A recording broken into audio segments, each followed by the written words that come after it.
Russian forces strike dam, flooding parts of Kryvyi Rih city, President Zelensky involved in car accident. Russian forces have targeted a dam on the Inhulets River near Kryvyi Rih, President Volodymyr Zelensky's home city, with 8 cruise missiles, according to Ukrainian officials, leading to flooding in parts of the city and residents being evacuated. Oleksandr Vilkul, the head of the Kryvyi Rih military administration, said on Telegram last night that Russian missiles had hit a very large hydrotechnical structure, widely reported as a dam near the city.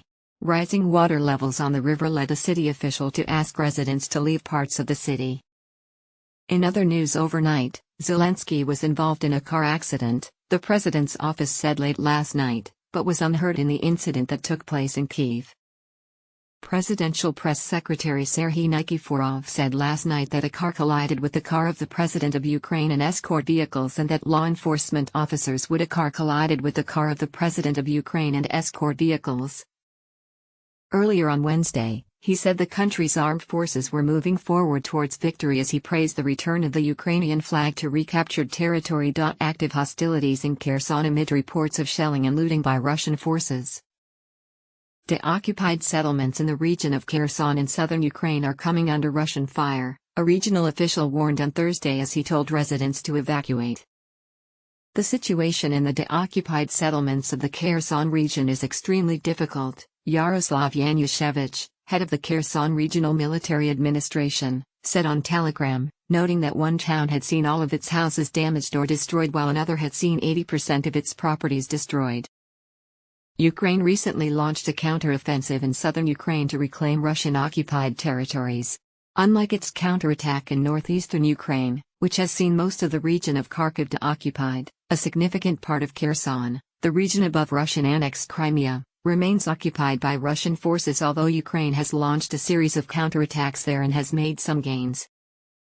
Yanushevich said the first thing Ukraine's armed forces did when they liberated settlements from Russian occupation was to advise residents to leave immediately in expectation of Russian reprisals and attacks. Yesterday Yanushevich said the situation in the Kherson region remains extremely difficult, active hostilities continue. The region's infrastructure was being subjected to devastating destruction every day due to shelling by the occupiers. In the temporarily occupied settlements, the Russians continue to seize administrative premises and loot, he said. CNBC was unable to verify the information in the official's post.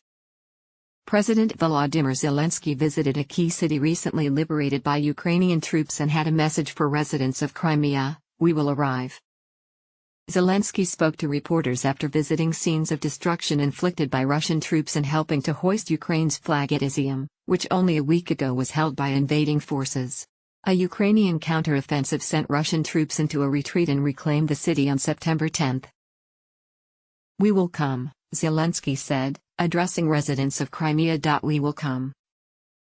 Zelenskyy expressed concern about the cumulative effect of televised Russian propaganda on Crimean children who have never known what it's like to be part of Ukraine. Russia's military seized the Crimean Peninsula from Ukraine in 2014. "The information war is very strong, and Russia attacked Crimeans by television, media, and of course, it will be very difficult for children when we come," Zelenskyy said.